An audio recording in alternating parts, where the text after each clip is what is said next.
Assalamualaikum warahmatullahi wabarakatuh. Di sini saya sedikit menjelaskan tentang hakikat sekolah dalam sosiologi pendidikan. A. Makna sekolah disadari untuk tidak salah satu alat keberhasilan seseorang bersekolah adalah sejauh mana dia mampu membawa dirinya pada status sosial yang tinggi di masyarakat. Indikasinya adalah apakah seseorang itu bekerja dengan berpenampilan elegan, berdasi, pakai sepatu mengkilat, dan membawa tas kantor atau tidak. Dan apakah seseorang tersebut bisa kaya dengan pekerjaannya? Kalau seseorang yang telah menempuh jenjang pendidikan SMP, SMA, D1, D2, D3, S1, S2, dan S3, lulus setelah itu menganggur, maka dia telah gagal bersekolah. Hal semacam itu yang sering ditemui di masyarakat kita. B. Sekolah dan investasi sosial. Kata sekolah berasal dari bahasa Latin schole, schola, scholae, atau school, yang memiliki arti waktu luang untuk waktu senggang, di mana ketika itu sekolah adalah kegiatan di waktu luang bagi anak-anak di tengah-tengah kegiatan utama mereka, yaitu bermain dan menghabiskan waktu untuk menikmati masa anak-anak dan remaja.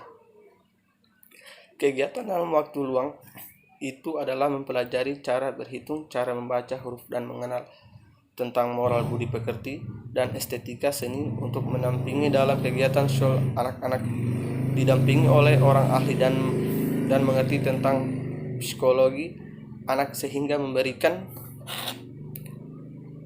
kesempatan yang sebesar-besarnya kepada anak untuk menciptakan sendiri dunianya melalui berbagai pelajaran di atas. Saat ini kata sekolah berubah arti menjadi bangunan atau lembaga untuk belajar dan mengajar, serta tempat menerima dan memberi pelajaran.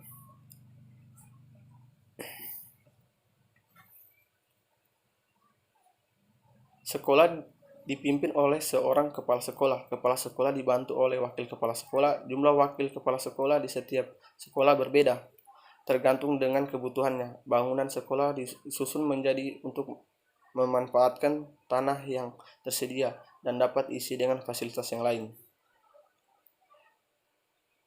Sedikit terdapat 3 alasan untuk memprioritaskan sekolah sebagai investasi jangka panjang.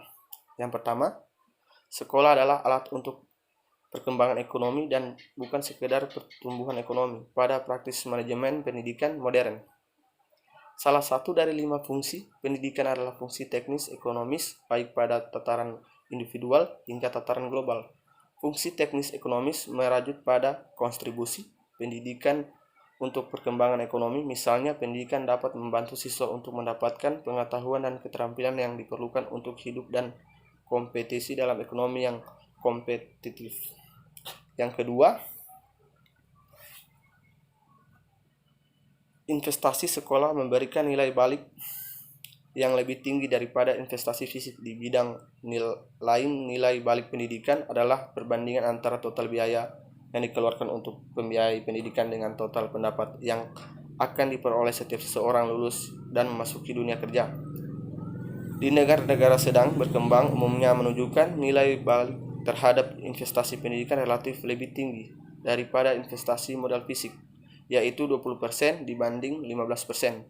Sementara itu, di negara-negara maju, nilai balik investasi pendidikan lebih rendah dibanding investasi modal fisik, yaitu 9% dibanding 13%. Keadaan ini dapat dijelaskan bahwa dengan jumlah tenaga kerja terdidik yang terampil dan ahli di negara berkembang relatif lebih terbatas jumlahnya dibanding dengan kebutuhan, sehingga tingkat upah lebih tinggi dan akan menyebabkan nilai balik terhadap pendidikan juga tinggi.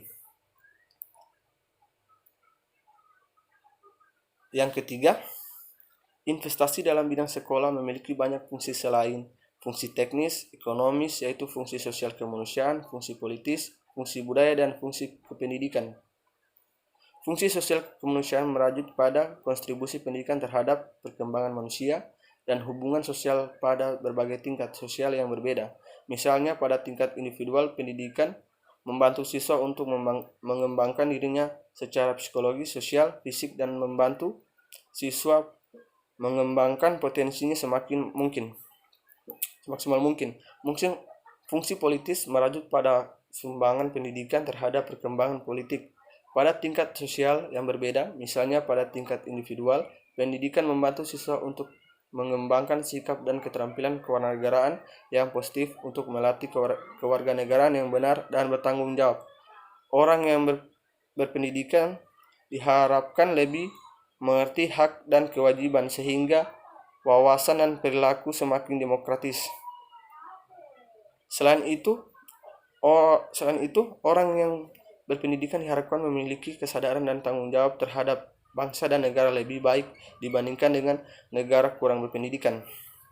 Fungsi budaya merujuk pada sumbangan pendidikan, ada peralihan dan perkembangan budaya pada tingkat sosial yang berbeda. Pada tingkat individual, pendidikan membantu siswa untuk mengembangkan kreativitasnya, kesadaran estetis, serta untuk bersosialisasi dengan norma-norma nilai-nilai keyakinan. Sosial yang baik, fungsinya ke pendidikan merujuk pada sumbangan pendidikan terhadap perkembangan dan pemeliharaan pendidikan pada tingkat sosial yang berbeda. Pada tingkat individual, pendidikan membantu siswa cara belajar dan membantu guru cara mengajar. Orang yang